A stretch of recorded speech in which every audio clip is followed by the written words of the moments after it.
नमस्कार दोस्तों।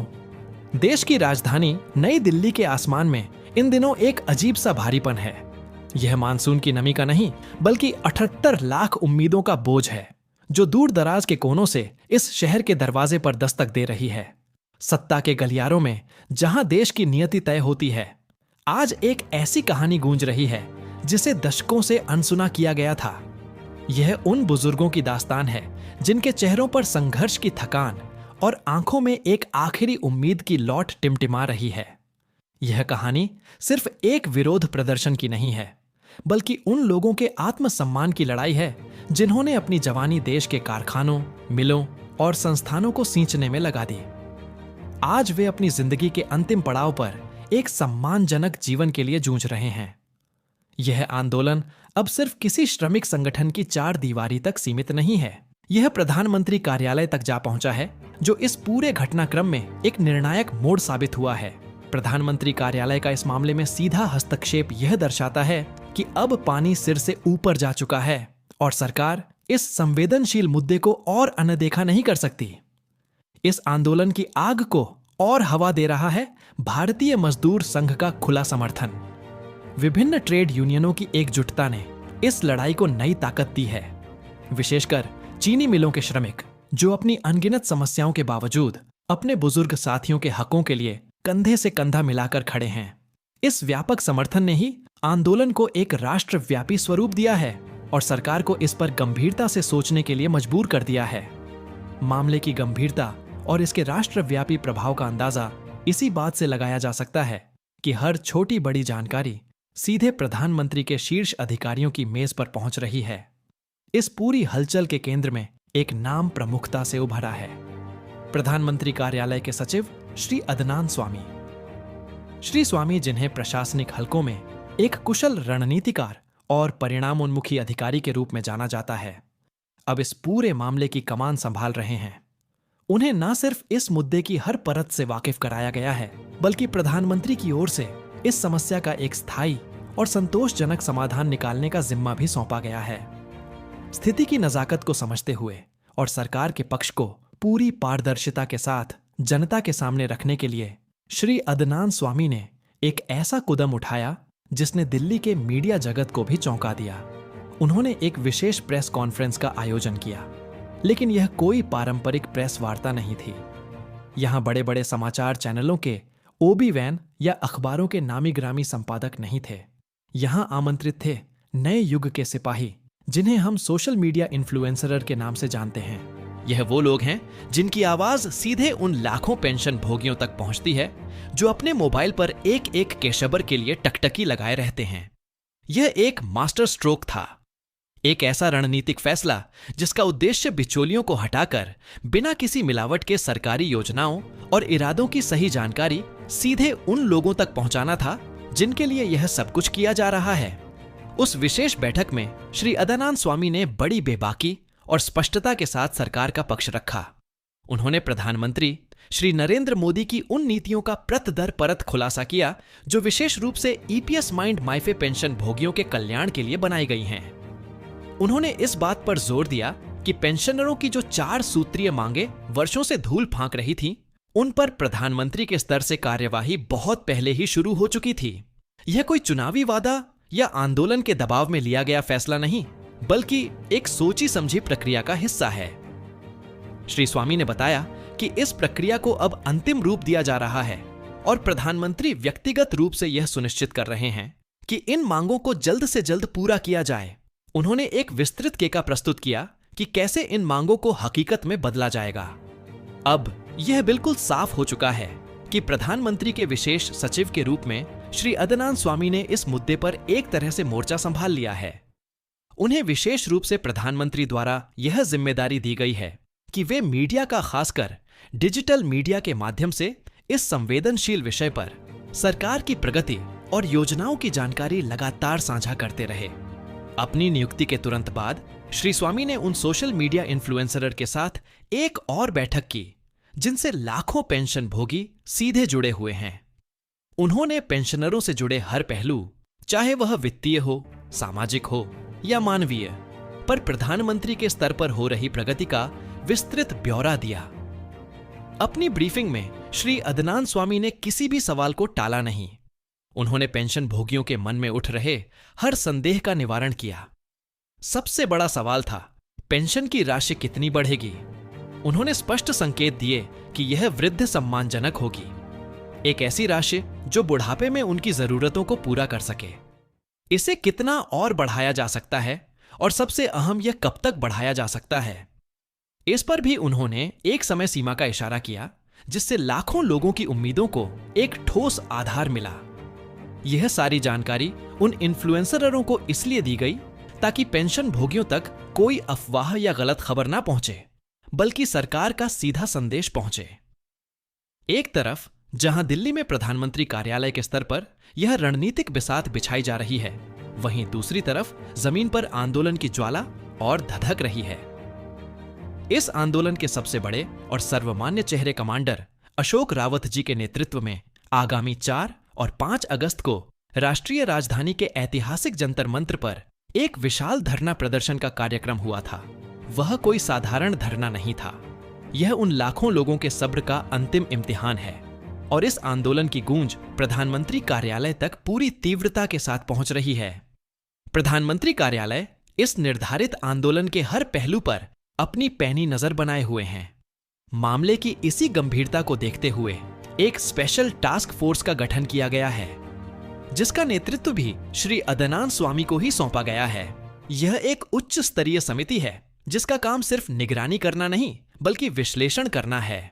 यह समिति 4 और 5 अगस्त के धरना प्रदर्शन की एक विस्तृत रिपोर्ट सीधे प्रधानमंत्री को सौंपेगी। इस रिपोर्ट में प्रदर्शनकारियों की संख्या, उनके मुद्दे, उनकी भावनाएं, उनके भाषणों का सार और कार्यक्रम के समग्र प्रभाव का सूक्ष्म विश्लेषण शामिल होगा। श्री अदनान स्वामी के नेतृत्व में इस समिति ने अपना काम पूरी रफ्तार से शुरू कर दिया है। अपने कार्यकाल के पहले ही दिन समिति ने सोशल मीडिया इन्फ्लुएंसरों को फिर से ब्रीफ किया और उन्हें यह आश्वासन दिया कि प्रधानमंत्री नरेंद्र मोदी को इस आंदोलन की पल पल की जानकारी मुहैया कराई जा रही है। उन्होंने बताया कि प्रधानमंत्री स्वयं इस मामले से जुड़ी तमाम फाइलों का गहन अध्ययन कर चुके हैं और जो भी प्रक्रियात्मक कार्य शेष हैं, उन्हें शीघ्रता से पूरा करने के निर्देश दे दिए गए हैं। इस कार्य को अभूतपूर्व गति देने के लिए ही प्रधानमंत्री ने इस विशेष दल का गठन किया है। यह दल जंतर मंत्र पर होने वाले कार्यक्रम का जमीनी स्तर पर आकलन करेगा और अपनी तथ्यात्मक रिपोर्ट सीधे प्रधानमंत्री को सौंपेगा। अंदरूनी सूत्रों की माने तो प्रधानमंत्री श्री नरेंद्र मोदी पहले ही इस बात का मन बना चुके हैं कि EPS 95 के पेंशनरों को उनका वाजिब हकूफ मिलना ही चाहिए। उनकी मंशा है कि पेंशन भोगियों की 4 सूत्रीय मांगों को, जिनमें न्यूनतम पेंशन में वृद्ध, महंगाई भत्ता और चिकित्सा सुविधाएं जैसी जीवन रक्षक मांगे शामिल हैं, जल्द से जल्द मंजूर कर लिया जाए। प्रधानमंत्री इन सभी मांगों के वित्तीय और प्रशासनिक पहलुओं का गहन अध्ययन करने के बाद ही कोई अंतिम फैसला लेंगे, ताकि यह फैसला स्थायी और प्रभावी हो। लेकिन इसी बीच कमांडर अशोक रावत जी के नेतृत्व में आयोजित हो रहा यह देशव्यापी आंदोलन इस मामले को एक नया आयाम और एक नई तात्कालिकता प्रदान कर रहा है। देश भर से लाखों की संख्या में वरिष्ठ नागरिकों के दिल्ली पहुंचने की खबरें आ रही हैं, जो इस मुद्दे की व्यापकता और पेंशन भोगियों के दृढ़ संकल्प को दर्शाता है। इस असाधारण स्थिति को देखते हुए प्रधानमंत्री नरेंद्र मोदी स्वयं यह चाहते हैं कि जब यह पेंशन भोगी अपनी मांगों को लेकर दिल्ली की सड़कों पर हो, तो उनकी हर भावना, हर आवाज का पूरा लेखा जोखा उनके सामने प्रस्तुत किया जाए।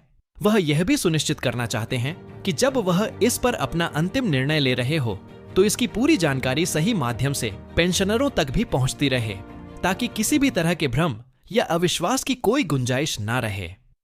सरकार और पेंशन भोगियों के बीच संवाद की इसी महत्वपूर्ण कड़ी के रूप में श्री अदनान स्वामी को नियुक्त किया गया है। अब यह लगभग तय माना जा रहा है कि श्री अदनान स्वामी अगस्त के महीने में ही पेंशन में होने वाली वृद्धि की पूरी और आधिकारिक जानकारी मीडिया के सामने रखेंगे। अंदरूनी सूत्रों का कहना है कि पेंशन की बढ़ोतरी का फार्मूला लगभग तय हो चुका है और इस पर तमाम आवश्यक प्रशासनिक और वित्तीय स्वीकृतियों की प्रक्रिया अंतिम चरण में है। ऐसा अनुमान लगाया जा रहा है कि प्रधानमंत्री श्री नरेंद्र मोदी अगस्त के महीने में ही पेंशन भोगियों की 4 सूत्रीय मांगों में से कम से कम 3 प्रमुख मांगों को अपनी हरी झंडी दे सकते हैं। इसमें सबसे प्रमुख है पेंशन की राशि में एक सम्मानजनक वृद्धि, जो संभवतः 7,500 मासिक हो सकती है। यह राशि उन हजारों रुपयों की तुलना में एक बड़ी छलांग होगी जो उन्हें अभी मिल रही है, और यह उन्हें एक गरिमापूर्ण जीवन जीने में मदद करेगी। इसके साथ ही पेंशन भोगियों को अन्य प्रकार की सुविधाएं भी मुहैया कराई जा सकती हैं, जैसे कि महंगाई भत्ते, डीए का महत्वपूर्ण प्रावधान। यह डीए बढ़ती महंगाई के खिलाफ एक ढाल का काम करेगा और उनकी क्रय शक्ति को बनाए रखेगा।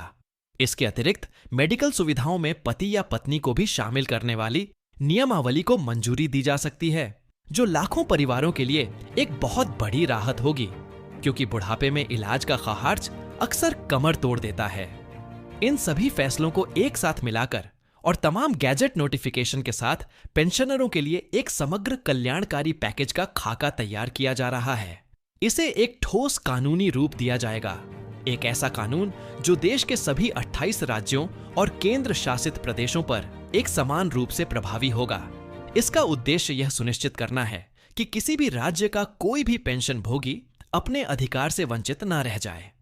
एक बार जब यह एक कानून का रूप ले लेगा, तो प्रत्येक माह पेंशन की राशि सीधे लाभार्थियों के बैंक खातों में डीबीटी यानी डायरेक्ट बेनिफिट ट्रांसफर के माध्यम से पहुंचनी शुरू हो जाएगी। यह न केवल प्रक्रिया को पारदर्शी बनाएगा, बल्कि भ्रष्टाचार की सभी संभावनाओं को भी समाप्त कर देगा। इसी विराट और ऐतिहासिक कार्य को सफलतापूर्वक संपन्न करने के लिए प्रधानमंत्री नरेंद्र मोदी ने अपने विशेष सचिव श्री अदनान स्वामी को यह बड़ी और महत्वपूर्ण जिम्मेदारी सौंपी है। पूरे देश को उम्मीद है कि श्री अदनान स्वामी इस जिम्मेदारी का पूरी निष्ठा से निर्वहन करेंगे और देश के लाखों बुजुर्ग पेंशनरों को उनका दशकों से प्रतीक्षित लाभ प्रदान करने में एक निर्णायक भूमिका निभाएंगे। यह समझना भी अत्यंत महत्वपूर्ण है कि यह सब फैसला किसी अचानक बने दबाव में नहीं लिया जा रहा है। सरकार के स्तर पर यह कार्यक्रम पहले से ही निर्धारित था और अब केवल प्रधानमंत्री की औपचारिक सहमति ही बाकी है, जो संबंधित फाइलों पर उनके हस्ताक्षर के साथ ही अंतिम रूप ले लेगी। पहले गैजेट नोटिफिकेशन को प्रकाशित करने की सारी जिम्मेदारी कैबिनेट सचिव श्री टीडीवी सोमनाथन की मानी जा रही थी, लेकिन अब इस महत्वपूर्ण कार्य में श्री अदनान स्वामी को भी एक बड़ी जिम्मेदारी सौंपी गई है, जिसमें वह श्री सोमनाथन का भरपूर सहयोग करेंगे।